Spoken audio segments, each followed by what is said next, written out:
Hi, I'm really excited to be here today. I'm Kelsey Beltz. I'm head of partnerships and education and the office manager at the Good Lobby, which is a Brussels-based nonprofit that focuses mostly on advocacy, transparency, and sustainability.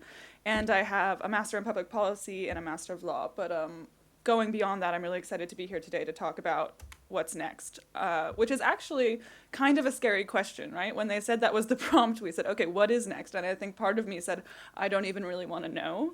And then the other part of me, which is the part of me that really engages on a daily basis, says, okay, what do I want to be next? And so what I'm going to talk about is something that is coming from a place of optimism, but I don't think it's unrealistic. And it's something that I think is deeply important as a society going forward. And it might sound very basic, but what I hope desperately is next is caring.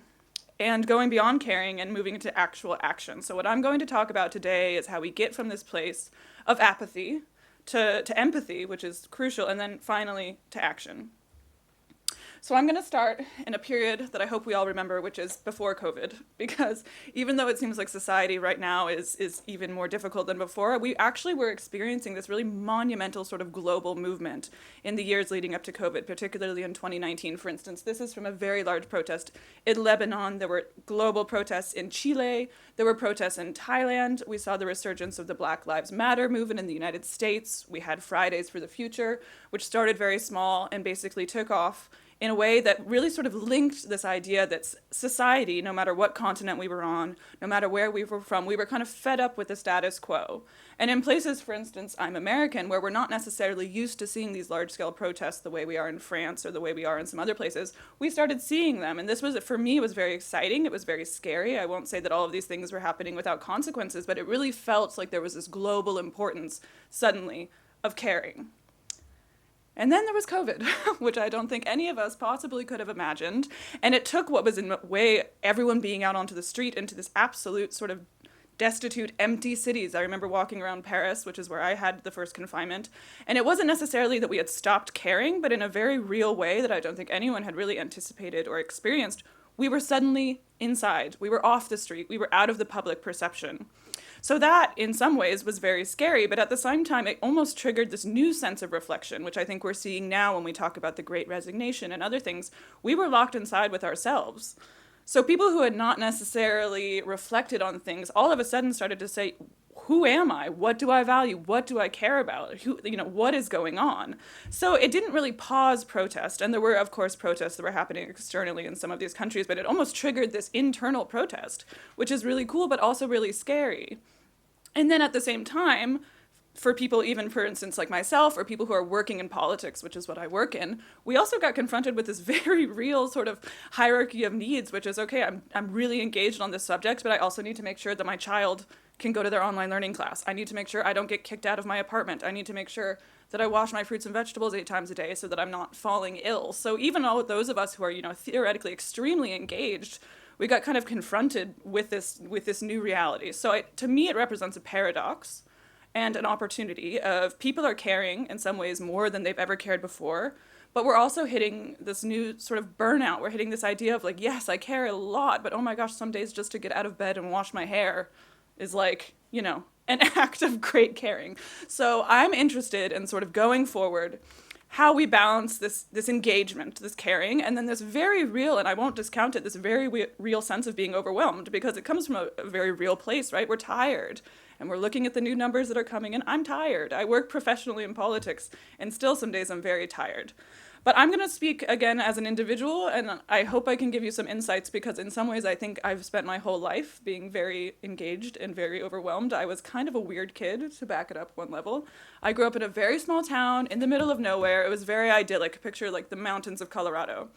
And I had this really intense sense of really not, I would say, engagement, but also anxiety. I would watch the news and I would cry. I couldn't sleep after I learned about the rainforest. And my parents would be, they were looking at your 8-year-old and you're like, okay, I love you and I love that you care, but please go to sleep.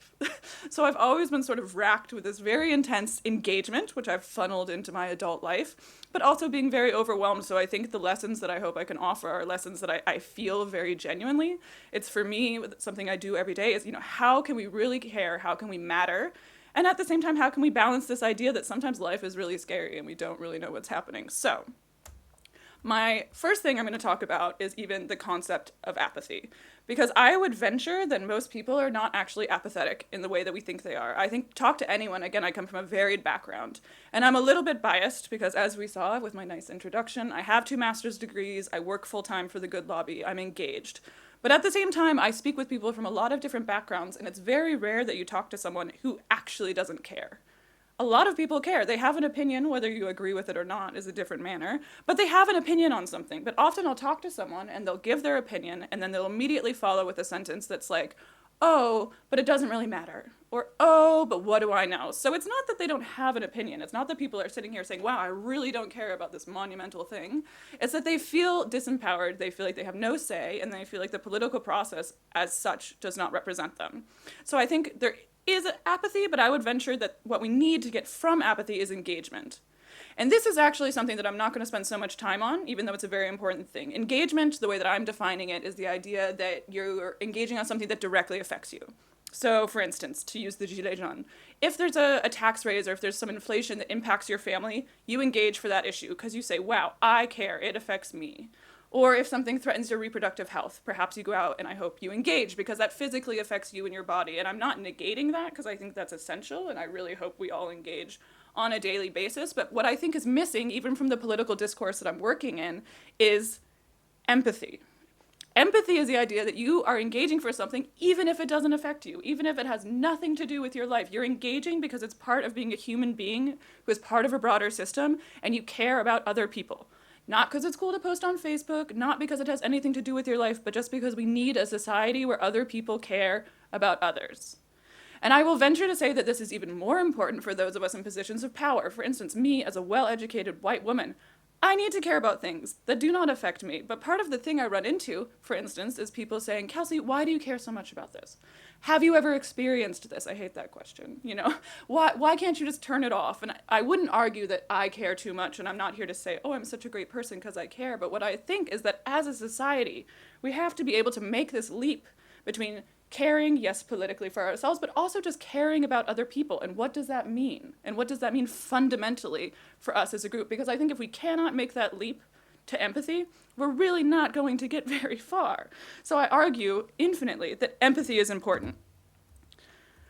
And then, okay, the $1 million question. So great, I told you all these nice things, we're all empathetic, I think we're sitting in a room where people probably are already fairly engaged. So then how do you actually do it? And I won't argue that I have all of the questions to this, but I think it's actually easier to move into action than we sometimes think. I think we live in this world where politicians and the political cycle, they seem very abstract sometimes. It seems like we vote, or I hope you vote. I mean, voting is the baseline, right? We go, we elect a representative, and they represent us. But sometimes it does feel like they take your vote and they run with it, and you're not totally sure if they're representing your interest, if they're actually sort of throwing away our needs. And that's why, and this is something that really comes from my work at the Good Lobby, and it's something we talk about a lot. Politics happens between elections. There's an election, and then there's all of the politics that happen until the next election. So we absolutely cannot let our guard down and just assume that everything is going to happen the way it falls. So there's actually a lot of ways that you as individual citizens can interact with politicians. And I think it's actually essential, it's a right and a duty to keep democracy democratic, to actually be engaging with these politicians. So the first thing you can do is actually to choose your battle. And that sounds easy, but I think lots of us get lost in this idea that, okay, like I care a lot about climate change. That's very hard to pick as a broad battle, right? But you can choose something in your local community. You can find perhaps there's one law you can influence. Perhaps there's a petition you can start. Perhaps there's a politician who is either working for or working against something you care about. And you can start locally. You don't have to sort of decide, I'm solving climate change on my own, because that would be very, very difficult. But there are ways. You can write an open letter to the newspaper. You can write an op-ed. There's all these different ways that you can engage, even as an individual citizen. And so I would say, when choosing your battle, more tangible the better. You can start with something that's really concrete. You know, I want this specific thing to happen in my community. And from there, maybe you meet a whole new group of allies, maybe you have this new political momentum, but starting small is okay. And it doesn't mean you're thinking small. I just think tangible things with measurable goals are generally a good place to start. Step 2, do your homework. I'm sorry for the students in the room who think they're going to graduate and then all the homework's going to go away, but the reality of the world is we need knowledge. And the best way that you can actually come equipped for any of these battles is to have a really thorough understanding of what you're talking about. Do your background research, prepare the arguments, cite your sources. And even though I think the internet in many ways is an alarming presence, and we all know the sort of the fake news that can happen, but actually the internet is also amazing. There are so many free things you can find online. There is so much research that's published. You can set your Google alerts. It's free media monitoring. Use Google Scholar. Find this. So it, of course, I'll say it again, cite your sources, because you can also find some very scary things on the internet.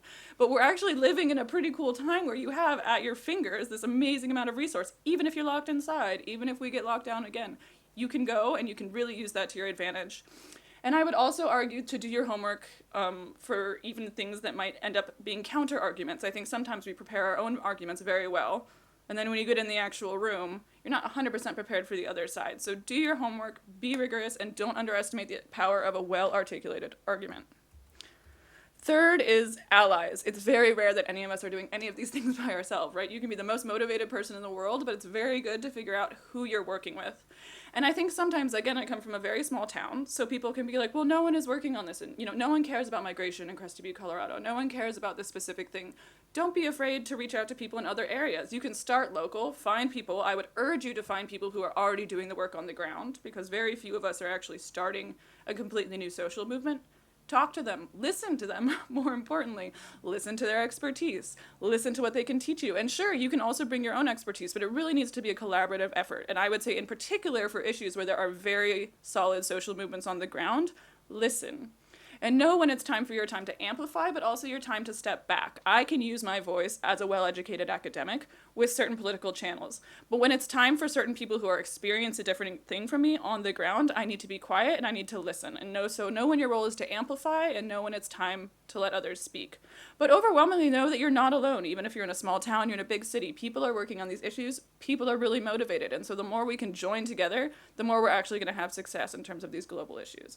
Also, like I said, I think we talk about it a lot in America, but it's relevant in France as well. I mean, we are living in somewhat polarized societies. I think there's value to sometimes listening to people who are against you. Not when it transcends into hatred and it's a waste of your own personal energy, but it's good to have a little bit of a monitoring as to what the other side is saying, because otherwise you might end up kind of ill-equipped for one of their arguments. So, emphasizing again, choose your battle, do your homework, and pick your allies. And then the bottom line, yes, not to be cheesy, but the bottom line is just to care. It seems hard, it seems scary. It's not an easy battle every day to wake up and decide, I'm going to care about this thing. But the world needs it, and it's not stupid. So don't let people tell you you're not empathetic. Don't let people tell you that you're crazy for caring about things. Just care, and care actively. And I hope that that's what's next.